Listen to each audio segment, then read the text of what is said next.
Kedua, di Papua ini kita masih punya masalah internal, Oh iya. yaitu problem, saya menyebutnya tidak gerakan separatis ya, tapi etnonasionalis, gerakan Papua Merdeka, ya kan? Nah itu harus ada perang untuk pembagian ulang taklukan-taklukan negeri-negeri yang sudah dikuasai imperialisme itu kan, dibagi ulang, ditata ulang ini. Artinya dunia itu harus diinstal ulang. Nah melalui perang biasanya gitu. Kalau kita perang taruhlah bermusuhan dengan negara lain, ya masa kapal selam kita tenggelam nunggu impor dulu, ya kan?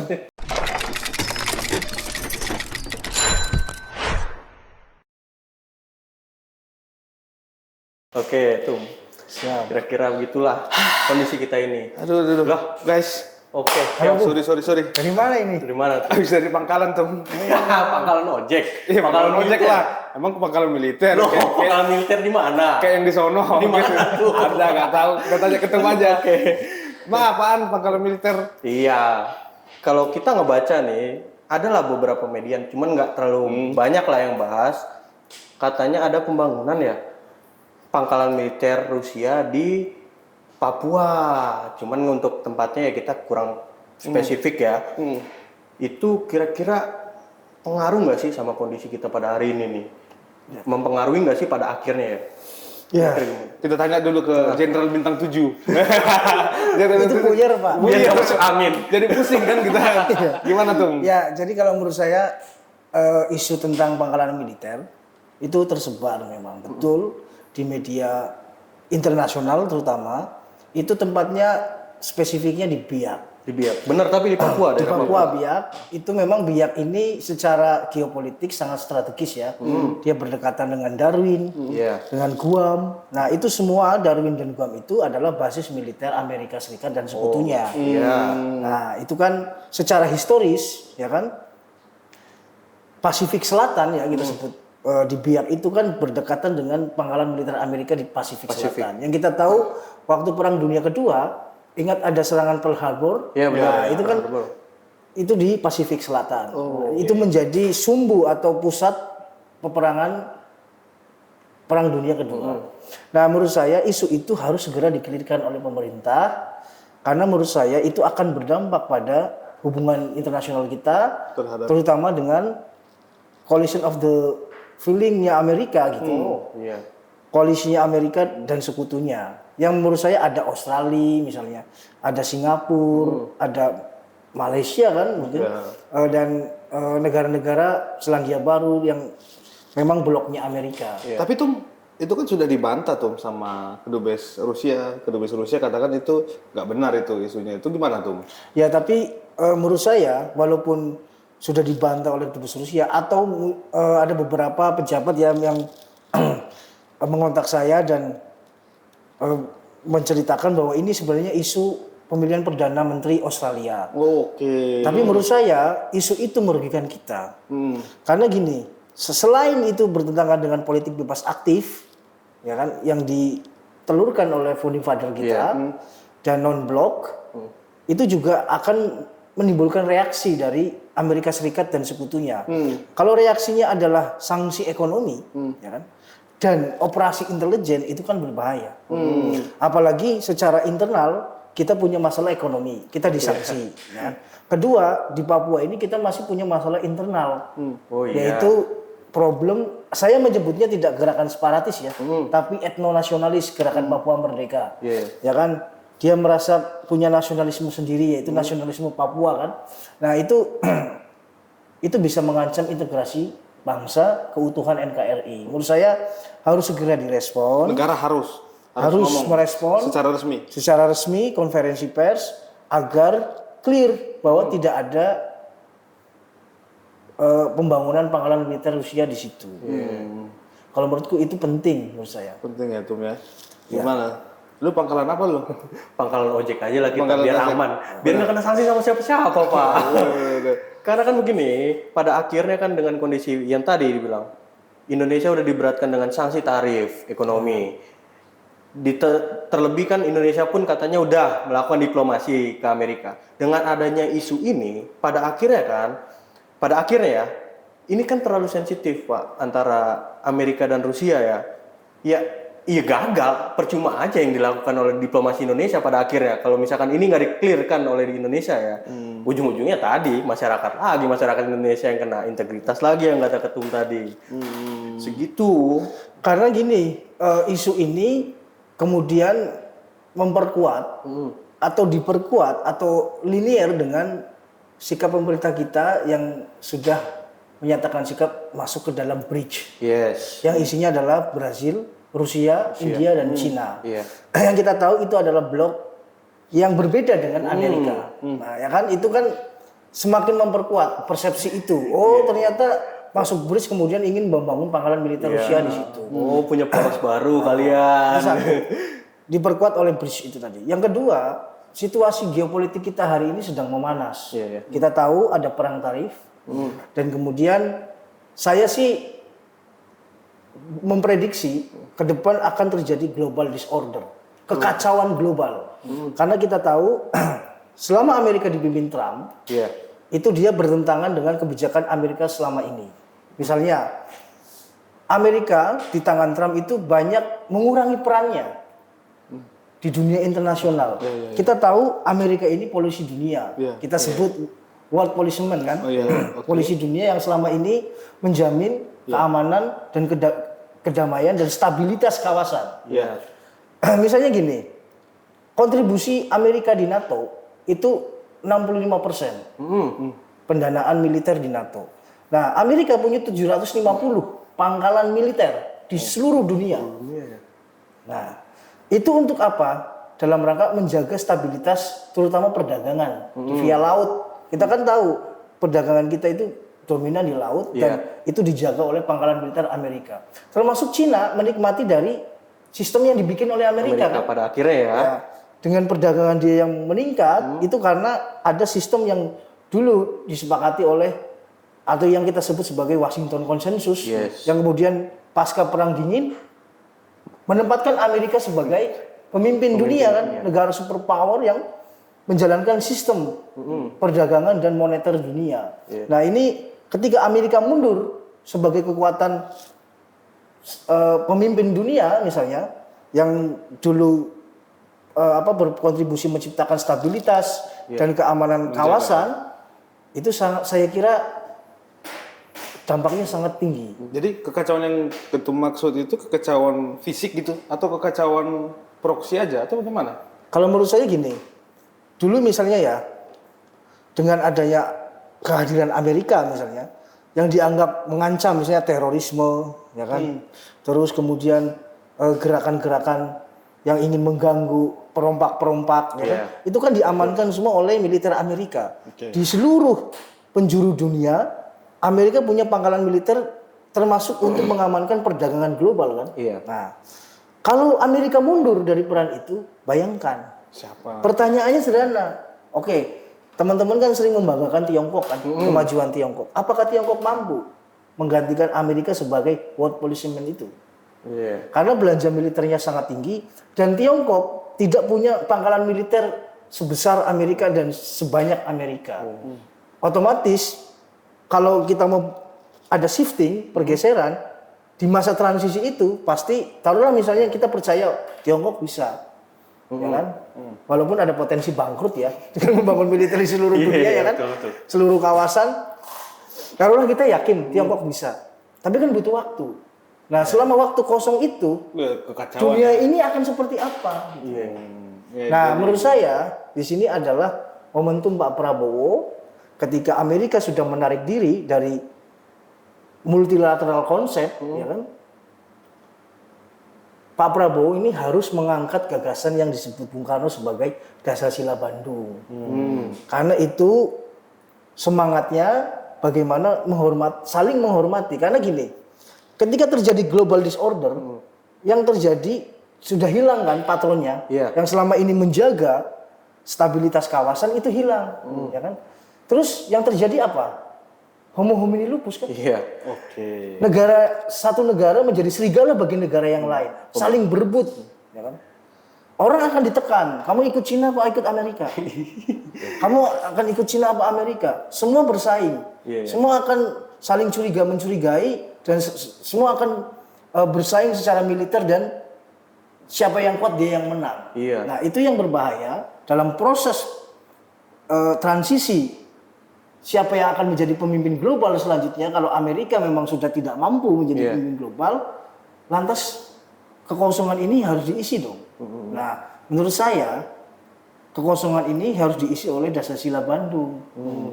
Bagaimana saling menghormati agar tidak jadi homini lupus. Ya kan, menghormati hak-hak negara, menghormati piagam PBB dan sebagainya. Kalau menurut saya itu momentum. Pertanyaan Pak Prabowo, siap nggak mempromosikan Dasar-Sila Bandung di tengah global disorder ini? Terlebih impact-nya juga bukan cuman Pak Prabowo pada akhirnya, bukan cuman Pak Prabowo, bahkan Indonesia pada akhirnya bakal tetap dijadikan bahwa Indonesia, balik lagi pada zaman Bung Karno, bahwa Indonesia itu pencipta dan menjadi poros buat pandangan buat semua negara-negara pada akhirnya itu. Kalau saya nanti akan kembali ke perang dingin. Perang dingin malah. Ya, perang dingin antara Rusia dan Uni Soviet dulu Amerika itu kan saling ada proksi. Nah ini kan berbahaya. Tanda kutip punya anak buah, kan punya sekutu masing-masing dan itu saling memerangi kan. Nah itu yang berbahaya, saling mengoperasi intelijen, mengoperasi militer itu kan bahaya. Singapura ikut Amerika, ya kan, Indonesia ikut Cina misalnya. Terus misalnya Australia ikut Amerika, India ikut Amerika, Jepang ikut Amerika, Vietnam ikut Cina, Kamboja ikut Cina, Thailand ikut Cina. Itu kan semua saling bersaing dan saling, menurut saya akan saling jegal menjegal. Karena patron yang selama ini dianggap penstabilitas, yang memberikan stabilitas dan keamanan itu sudah hilang. Dan menurut saya dalam waktu cepat Cina tidak mampu mengisi kekosongan itu. Tum, tadi aku agak sedikit perlu mendalami lah apa yang itu maksud dengan bahwasanya Bung Karno itu Pak Prabowo itu sebaiknya mencetuskan apa yang dicetuskan oleh Bung Karno, yaitu mengenai Dasar-Sila Bandung gitu. Di satu sisi aku bertanya soal emangnya sekuat apa bargaining kita di mata dunia sehingga kita bisa menawarkan Dasar-Sila Bandung kepada dunia. Produk kita apa sih gitu loh kira-kira untuk di mata dunia gitu loh. Terus apakah hanya sebatas konsep saja atau bagaimana tuh? Yang itu maksud itu dengan Pak Prabowo kita dorong untuk mencetuskan namanya Dasar-Sila Bandung, itu gimana tuh? Ya, kita kan dulu tidak pernah membayangkan kan, negara yang baru merdeka, rakyatnya masih mungkin lulusan SD pun jarang. Di era Bung Karno kita tidak membayangkan rakyat kita tidak semaju Amerika, tidak semaju Rusia kan, Uni Soviet waktu itu. Nah, tapi Bung Karno bisa memanfaatkan potensi geopolitik Indonesia untuk meningkatkan bargaining position, ya kan? Bayangkan Bung Karno bisa meminta bantuan Amerika untuk menyelesaikan masalah di Papua misalnya, Irian Barat. Irian Barat dulu. Bernegosiasi dengan Belanda dengan menggunakan kekuatan Amerika.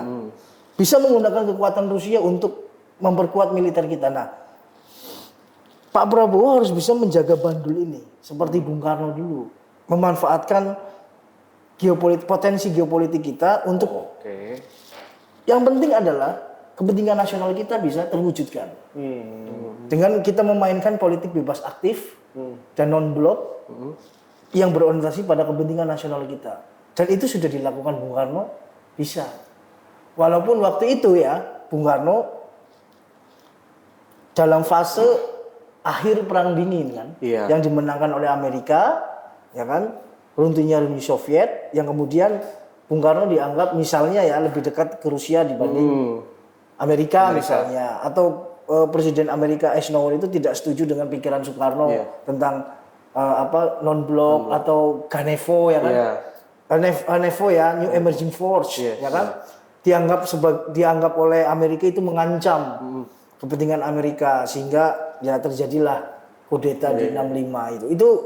Tapi kan kita harus bisa belajar dari sejarah itu.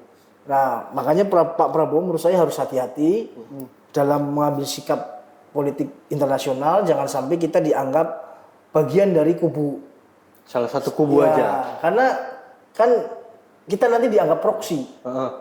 Lu misalnya kita mau berunding dengan Amerika, mempertahankan misalnya ekspor kita ke Amerika agar tidak banyak PHK, agar kita bisa memanfaatkan ekonomi dari pasar Amerika. Tapi Amerika melihat, lu kan produksi Cina, tanda kutip, lu kan babu Cina, ngapain lu minta ke kita, ya kan? Akhirnya dikasih tarif yang lebih tinggi. Gitu. Nah, nanti yang lain sekutu Amerika memperlakukan hal yang sama, kan bubar negara ini. Kan? Terhimpit jadinya kita semua. Bahkan tatanan dunia ini bisa bubar gitu loh. Kalau tidak ada satu kekuatan yang bisa menjamin, walaupun ya kita tahu Amerika itu seringkali bersikap standar ganda ya. Ya kan, double standar, ya kan. Tapi menurut saya sistem yang kemarin diciptakan oleh Amerika ini kan mapan ya, pasca Washington Consensus itu, ya kan Amerika sebagai polisi dunia itu kan mapan, dan kemudian hilang begitu saja, ya kan, menuju transisi ini kan pasti yang saya takutkan ini adalah terjadi perang kan, biasanya pergantian superpower ke superpower yang lain itu akan terjadi perang, misalnya dulu kan Inggris kan, menjadi superpower, kemudian Inggris runtuh itu kan dengan perang. Ada perang dunia 1, perang dunia 2. Itu kan fase menuju shifting untuk transisi untuk munculnya superpower baru. Kekacauan di tengah kekosongan yang pada saat itu ya. Global disorder pasti akan perang itu biasanya diselesaikan dengan perang kan gitu. Saya jadi teringat tuh, apa jangan-jangan ini menjadi titik akhir daripada kapitalisme, kejayaan kapitalisme. Kan Francis Fukuyama bilang bahwasanya kapitalisme itu akan hancur oleh kapitalisme itu sendiri. Jangan-jangan ini adalah titik akhir gitu loh.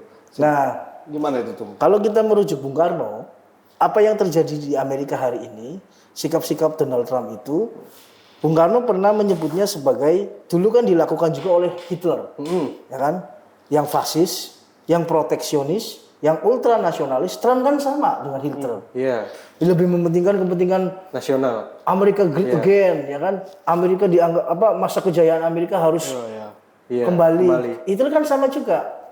Pada akhirnya ya. Ingin membangun kejayaan kembali bangsa Arya kan? Gitu. Itu kan nggak jauh beda. Nah, Bung Karno menyebut fenomena itu sebagai politik dan sepak terjangnya kapitalisme yang menurun. Ketika kapitalisme menurun, dia akan menjadi rezim yang fasis, proteksionis dan ultranasionalis. Nah, fase Trump itu pada fase itu sekarang. Menggambarkan beberapa cirinya ya. Itu pernah sudah jauh-jauh hari disebut Bung Karno sebagai politik dan sepak terjangnya kapitalisme yang menurun. Nah, Bung Karno juga pernah mengatakan transisi ya kan kapitalisme dari kapitalisme kuno ke kapitalisme modern. Itu kan dengan perang. Karena apa? Penguasa baru itu akan jadi gini, dari penguasa lama dengan ke penguasa baru pasti akan pembagian ulang wilayah. Ya kan, jajahan tanda kutip wilayah yang dikuasai yang dulu misalnya ikut Amerika kan itu harus ikut Cina misalnya, tapi Cina sebagai penggantinya. Itu kan harus perang dulu, baru ada pembagian wilayah baru. Itu yang disebut Bung Karno menyebutnya adalah sebenarnya imperialisme itu salah satu tahap dari perkembangan kapitalisme gitu. Nah, jadi imperialisme Amerika ini kan mau berakhir. Mau digantikan oleh Cina. Nah, itu harus ada perang untuk pembagian ulang taklukan-taklukan negeri-negeri yang sudah dikuasai imperialisme itu kan, dibagi ulang, ditata ulang ini. Artinya dunia itu harus diinstal ulang. Nah, melalui perang biasanya gitu. Biasanya melalui perang kalau Bung Karno cerita itu. Jangan-jangan itu letupan kecilnya tuh. Laboratorium kecilnya itu adalah ya itu isu pangkalan militer yang ada di pangkalan militer Rusia yang ada di Biak itu tadi. Ini bisa jadi kita menjadi laboratorium kecil lagi untuk peta konflik terus kita ini. Baik lagi dong. Terus gimana dorongannya untuk Pak Prabowo ini selain menyawarkan namanya Dasar-Sila Bandung, apa yang menjadi saran dari Tum Juna untuk khususnya masyarakat Indonesia ya, untuk ke dalam negerinya lah, dengan situasi global yang sudah carut marut ini, ada terjadi perang dagang dan segala macamnya, di dalam negeri pun kita terseok-seok tuh. Kompleks lah kita ini. Apakah hanya perlu kita meresolusi kepada dunia, lalu bagaimana dengan meresolusi kepada rakyat kita sendiri di tengah situasi yang tadi kembali lagi tidak pasti, ditambah lagi apa ya, semangat kita itu sekarang itu kayaknya lagi menurun tuh, lagi menurun ya.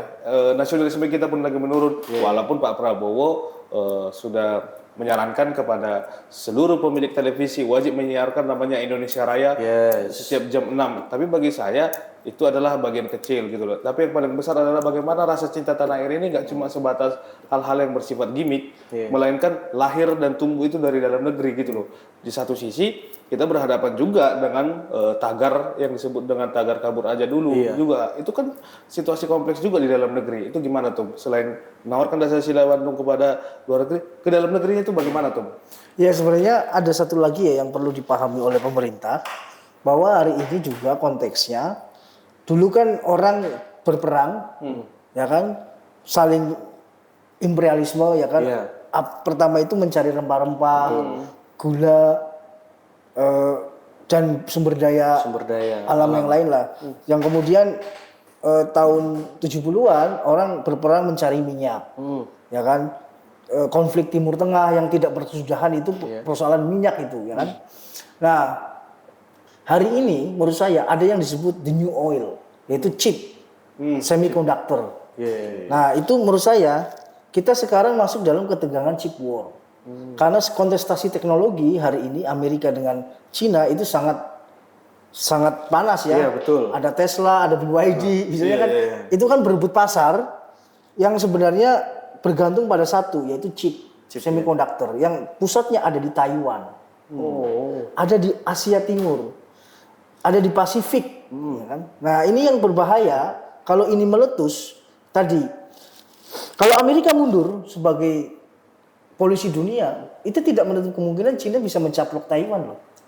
Karena itu semikonduktor yang sangat dibutuhkan, chip yang sangat dibutuhkan untuk Cina menjadi negara yang maju, memiliki teknologi yang canggih dan sangat tinggi kekuatannya. Nah kalau Cina mencaplok Taiwan, saya kira itu menjadi keributan baru menurut saya. Dan Indonesia harus apa di tengah seperti itu? Nah, apalagi makanya saya tidak menutup kemungkinan palagannya ada di Pasifik. Palagan perang dunia ketiga itu tidak menutup kemungkinan ada di Pasifik. Ada konflik Taiwan, dan kita ingat perang dunia kedua juga palagannya di Pasifik, kan? Di Pearl Harbor. Itu dipicu di situ. Nah, itu menurut saya pemerintah sekarang harus memproyeksikan sampai ke situ. Ya, karena kebijakan-kebijakan Trump misalnya melarang Nvidia mengirim chip ke Cina dan meminta TSM ya, Taiwan Semiconductor Manufacturing itu dipindah ke Amerika, itu dalam rangka bagaimana Amerika memiliki kontrol terhadap chip. Jangan sampai Cina memiliki chip yang lebih canggih dari Amerika kan. Nah, ini menurut saya Asia Timur atau Pasifik itu menjadi palagan geopolitik kontemporer.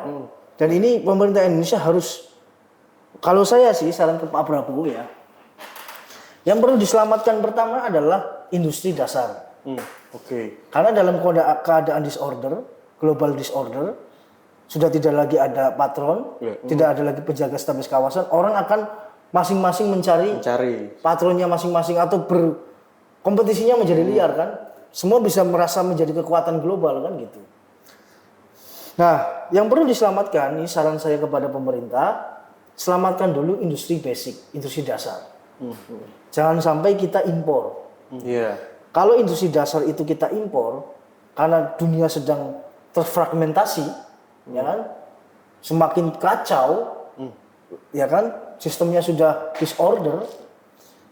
Industri basic itu harus selamatkan. Industri basic itu apa? Baja, ya kan, petrokimia, misalnya semen dan sebagainya, sampai ke pangan. Menurut saya energi, pangan, sama industri-industri basic yang disebut Bung Karno, ya kan, yang dulu dibangun Bung Karno. Bung Karno itu sudah mempersiapkan membangun Krakatau Steel, petrokimia, ya kan, terus semen Indonesia, ya kan.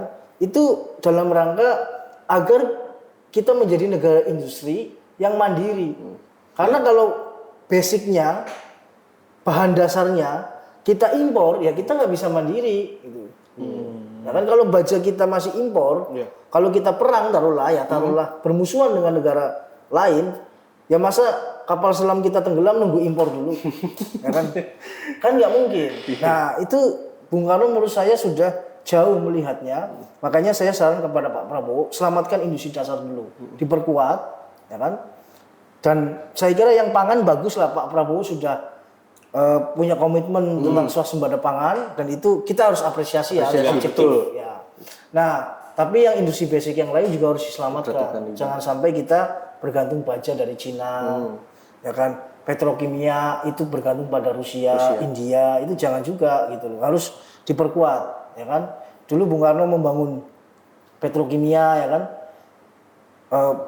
Pupuk kujang dan industri-industri seperti Krakatau Steel, semen Indonesia itu gunanya untuk memperkuat basis kita menjadi negara industri. Gitu, Bung.